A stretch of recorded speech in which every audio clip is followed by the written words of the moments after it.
got knocked back and then the rains come in, so that sort of changed our approach again. Rara tampak berjalan di sekitar pedok sambil memukul bejana perunggu kecil yang dipegangnya. Selain bejana tersebut, terlihat juga ada pemukul kecil dan dupa. Ritual ini diyakini dapat menghentikan hujan yang masih cukup deras. Hujan deras di Mandalika pun cukup menyita perhatian. Bukan hanya bagi para turis, bahkan bagi warga lokal sendiri pun tak luput menyoroti aksi pawang hujan tersebut.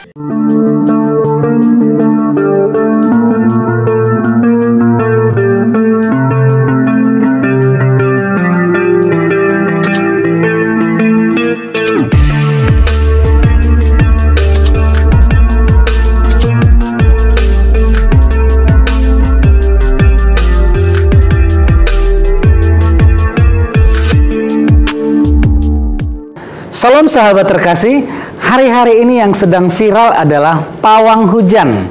Pawang hujan di sirkuit MotoGP di Mandalika. Banyak orang yang memujinya, terutama di luar negeri. Mereka memujinya, mereka sangat menghormati apa yang disuguhkan oleh Indonesia. Tetapi di Indonesia banyak yang menghujatnya, ada juga yang memujinya. Bagaimana tanggapan kita sebagai orang Kristen, anak-anak Tuhan? Apakah kita diperbolehkan memanggil pawang hujan untuk di acara kita? Apakah itu dilarang? Sebelum kita melihat kebenaran firman Tuhan, apakah saudara pernah memanggil hujan? Berdoa supaya hujan turun, supaya hujan berhenti? Di kitab suci, hal itu pernah terjadi, di mana Nabi Elia berseru kepada Tuhan supaya hujan tidak datang itu selama 3 tahun lebih. Lalu Nabi Elia berdoa lagi supaya hujan datang, dan hujan pun turun. Apa yang menjadi perbedaan doanya kita dengan doanya pawang hujan?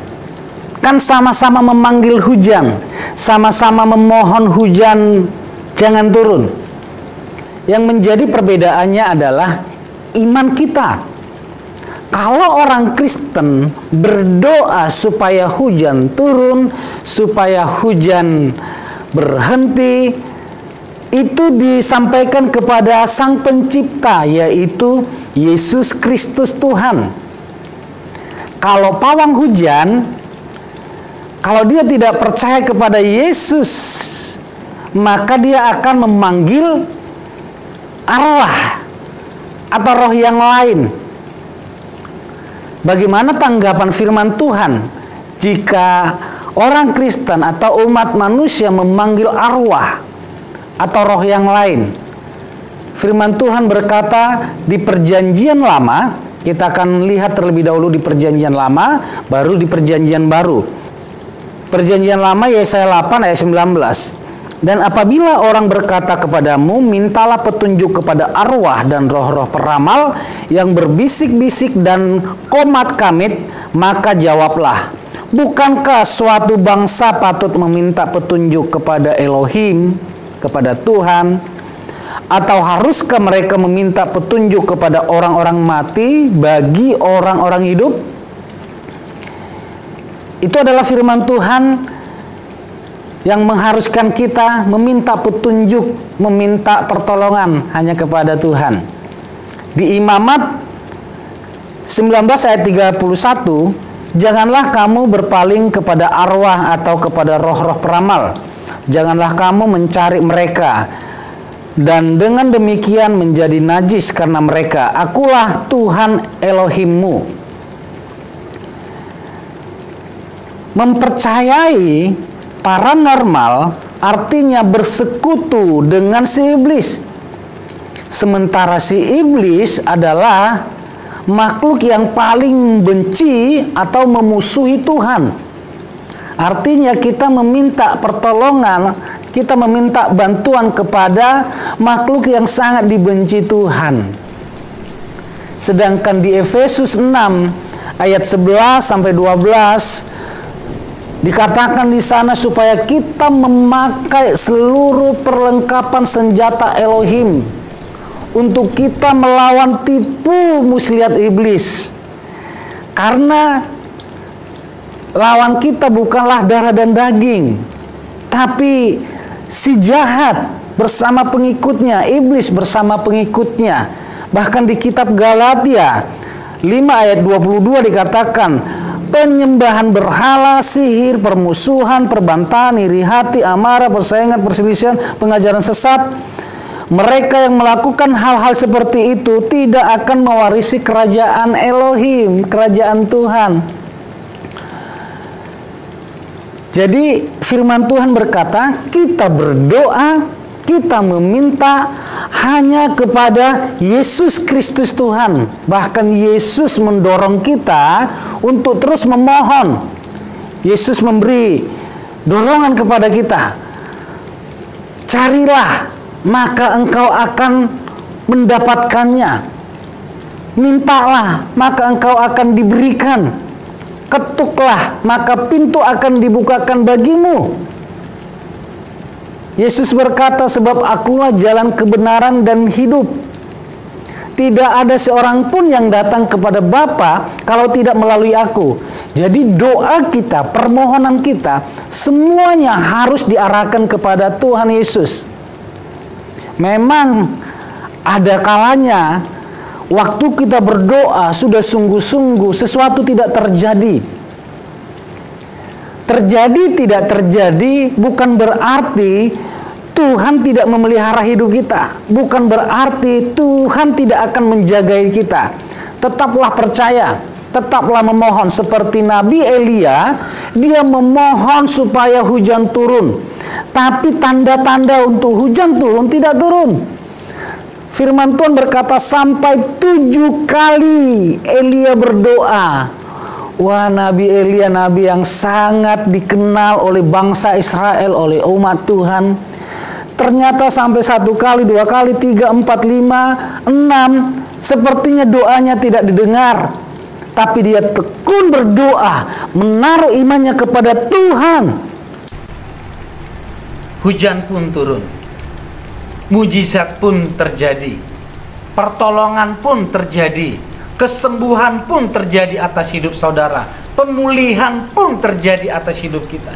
Jadi jangan datang, bahkan jangan mengundang paranormal itu, pawang hujan itu di dalam keluarga saudara, di dalam kehidupan saudara, di dalam bisnis. Mungkin ada yang berkata, tapi ada hasilnya. Waktu pawang hujan itu meminta hujan turun, hujan berhenti, hujan pun berhenti. Ada buktinya. Bahkan ada banyak hamba Tuhan yang meminta hujan turun, tidak turun. Hujan berhenti, tidak berhenti. Berarti yang lebih sakti adalah pawang hujan. Iman kita tidak ditaruh kepada hal-hal seperti itu. Iman kita tidak ditaruh kepada materi. Ditolong, tidak ditolong, kita tetap percaya kepada Yesus. Seperti Sadrak, Mesak, Abednego. Kalaupun Tuhan tidak menolongku, kalaupun kami mati hari ini, kami tidak akan menyembah kepada dewa lain. Kami tidak akan meminta petunjuk pertolongan kepada dewa lain. Hidup mati kami hanya untuk melayani dan menyembah Bapa Yahweh di dalam nama Tuhan Yesus Kristus. Bahkan saudara, di kitab Wahyu, di akhir zaman, si iblis, naga itu, binatang itu akan melakukan tanda-tanda yang besar. Jangankan hujan, yang mati pun bisa mereka bangkitkan. Yang sakit mereka sembuhkan. Yang miskin mereka perkaya. Kalau umat Tuhan mempercayai Tuhan kepada hal-hal seperti itu, maka imannya akan sangat mudah untuk berbalik mengikuti si jahat. Tetaplah beriman seperti Yosua beriman. Mungkin orang lain menyembah dewa-dewa lain, tapi aku, ini menjadi iman saudara, tetapi aku dan seisi rumahku, kami akan tetap selamanya memuji, menyembah Tuhan Yesus. Untuk aku dan seisi rumahku, kami akan tetap selamanya melayani Tuhan Yesus. Tetapi untuk aku dan seisi rumahku, kami akan tetap setia percaya kepada Tuhan Yesus. Itulah yang menjadi iman kita. Jangan percaya kepada dukun, jangan percaya ke paranormal, jangan percaya ke pawang hujan, tetaplah percaya kepada firman Tuhan, karena firman Tuhan ya dan amin. Tuhan Yesus memberkati.